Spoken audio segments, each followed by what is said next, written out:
Hi, this is my parental apathy case study for EDL 856. Within this case study, Mrs. Rose, who was the newly assistant principal at the school, found out about the lack of parent involvement within the school and talked to the principal about trying to bring in more parents. The principal kind of had a negative mindset about that. So Mrs. Rose is trying to find a way to incorporate more parent involvement within the school while working with the principal who isn't necessarily for any parental organizations. So the category one was identifying the problem and analyzing that problem. So what we still need to know, this is Mrs. Rose's first year as the assistant principal after completing her educational admin degree. She has a strong belief that parents should be involved within the school, and especially after completing this educational administration degree, she has knowledge about what PTO organizations can do for the school and for the students within the school. After speaking to the principal, she found out he did not have a positive experience with some of the parents and families involved within the school.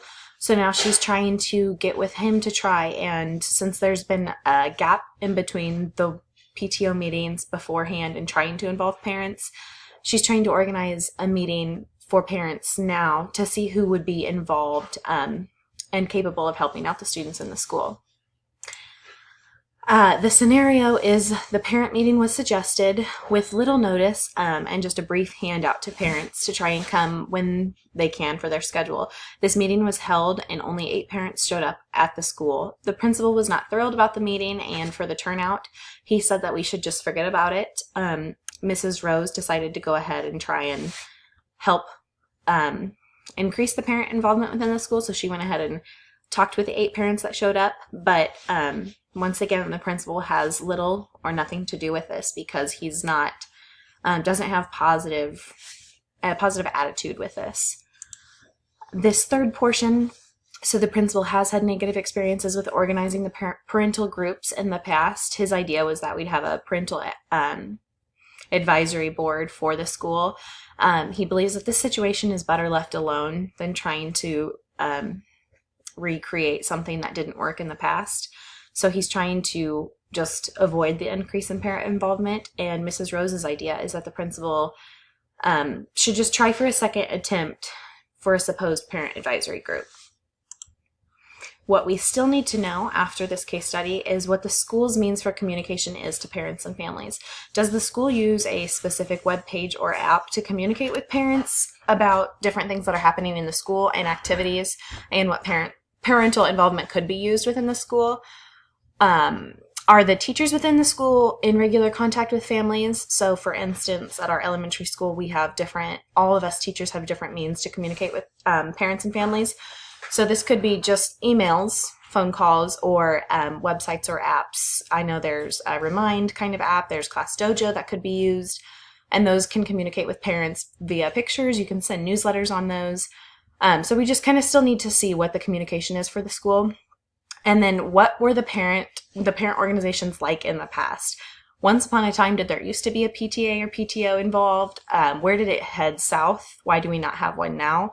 And then can Mrs. Rose take over the parent organization group? If the principal has negative attitudes towards that, can she go ahead and just lead the group? The next portion of category 1 is identifying the problem. So as I'm reviewing this case study, you can see that the parent and school relationship really is just non-existent. There's not a whole lot that the school does to incorporate families and parents and the community within the everyday life of the students. The parent organization was not well planned. The meeting was short notice. There wasn't a whole lot of motivation for parents to come. It was just, if you can come, here's what we're going to address. So there wasn't significance with that. Again, once the 8 parents attended the meeting, and when the meeting was held, the principal and vice principal, so Mrs. Rose, kind of stood, should we have this meeting or not, regardless of the amount of people. They said the 8 parents just wasn't really enough to hold a meeting. So with little to no parent involvement, the students are not receiving the best potential schooling that it could be. I know that our school, our elementary school, has a great PTO that can come in. They help sponsor different things throughout the year that really engage students in fundraisers and different activities that benefit the teachers, school, and the students. As for category 2, this is the plan of action. So the first thing that I would do would be to let all the parents know that attended the meeting how much I appreciated their willingness and involvement. I think even though it was a very small turnout with 8 parents, that is still a really big deal that those 8 parents sacrificed their night to come listen to what the school had to say. So I would check with all the parents that attended what they would suggest the school and myself as the administrator could do to boost participation within the school and the students' families. The next thing I would do would be to work with the communication methods for the families. I would ask how they're liking the communication between teachers and staff and families now. What could we do as a whole to try and better meet every need of the communication? And I would find what areas were lacking. Do some people not have access to internet? Would a hard copy of everything that's posted be better? I would just kind of see what needs to better accommodate these families. Continuing with that, the third step in this would be after I talked to these parents at this meeting, I would start to compile the data that I gathered from each of those 8 parents that were there providing feedback. I would see about what we could do within the school, just small steps at a time to incorporate more parent involvement, and then also see about communication.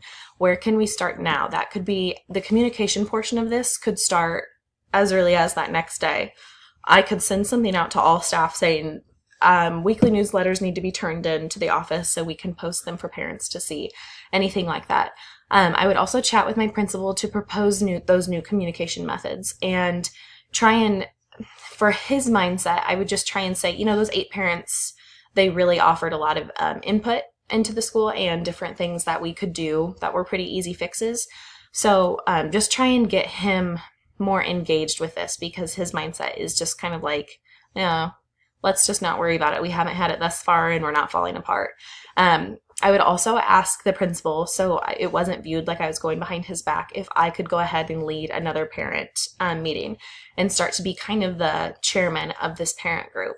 The parental advisory group is how the group that he called. This 4th step, I would reach out to the parents and thank each of them for coming to that meeting. That was super important. I know, again, it was a low turnout, but it was great to see those that wanted to come and that were going to be involved. After thanking them, I would set a new date for the next meeting, because I don't think this should have been a one and done. If they were agreeable to this, I think the next step could have been establishing the next date for them and maybe setting an agenda. Within that phone call and kind of sharing about the agenda for the next one, I would also have them fill out a parental needs survey. This would kind of help me and the other staff and admin within the school see what is lacking, not just communication, but what other areas are lacking that the parents believe in the students' life in the school. This next slide has step 5. I said that communication could be easy as starting that next day. So I would start a weekly newsletter. I would try and contact all the staff and teachers within the school to make sure if they had anything to add that could benefit the parents, and so that they would have the knowledge about what's going on. That could go in the newsletter, and I could compile it and then send that out to the parents that would like it. And that way there'd be some content for the PTO. That next, I guess it's not a PTO, but the parental advisory group. And there'd be more to talk about with communication means, what did we see in the newsletter, things like that. Finally, that last step, I would definitely make sure to keep a positive mindset. I think not having my principal on board could be very frustrating. So making sure this is going to be good in the long run. This is going to benefit not only the students in the school, but the admin thinks could be easier for all staff involved.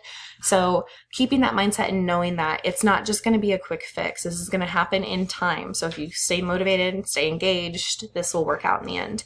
So continuing to find that best communication means for students and parents and staff, and then providing thank yous. I know this can be kind of silly, but having a reward for those that attend. This next meeting will have food and drink, so bring someone else to try and engage that participation within the groups. This next category is the resolution of issues. So This one is more about working on the relationships. So how I would do this is I would work on the relationships within the school. So my relationship with the staff, my relationship with the families and students. So my presence was known. There was a face to the person that's trying to support this parental advisory group.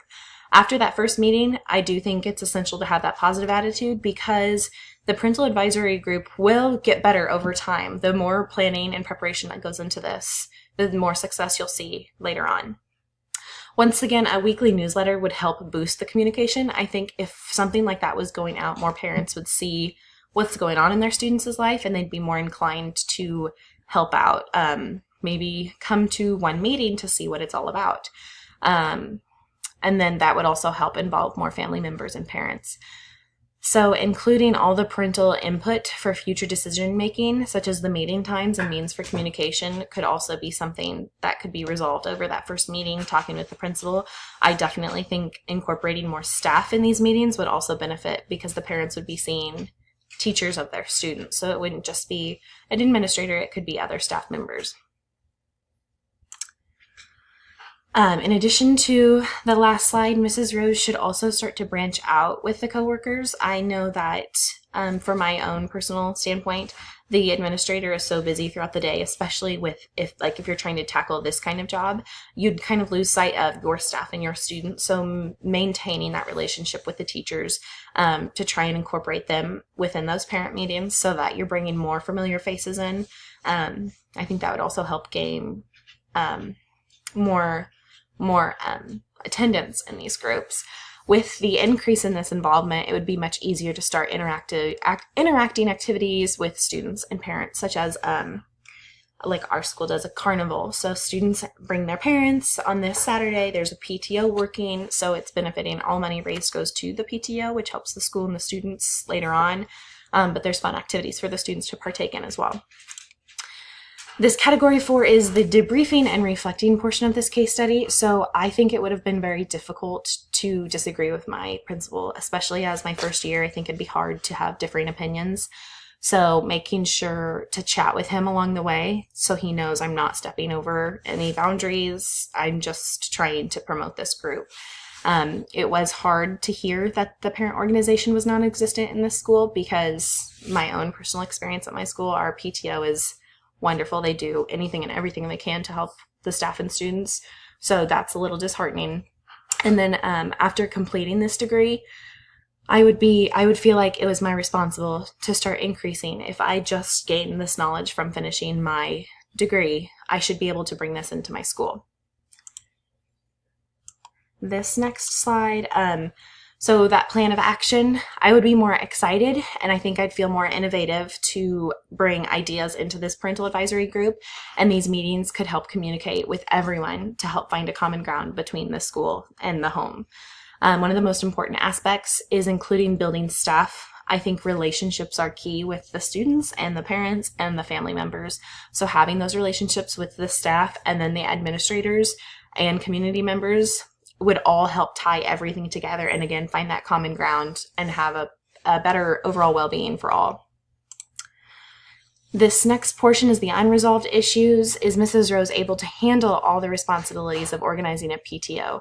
So this is a lot to take on, especially in your first year as an assistant principal. So is this all something she's able to handle? Does she need to recruit help? How are the parents feeling after this meeting and the new ideas and forums that she's bringing in? And then is the principal is he willing to put aside his differences and provide his time and expertise to help accommodate this?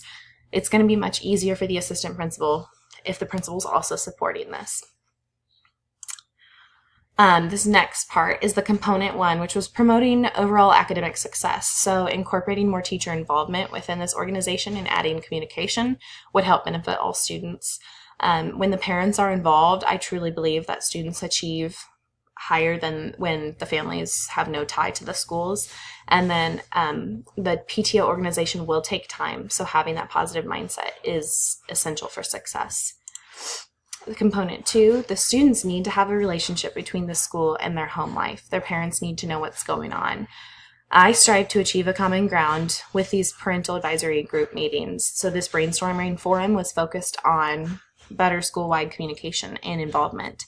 By increasing our communication, teachers and parents will be able to see the negative and positive signs from students in regards to academics and behaviors.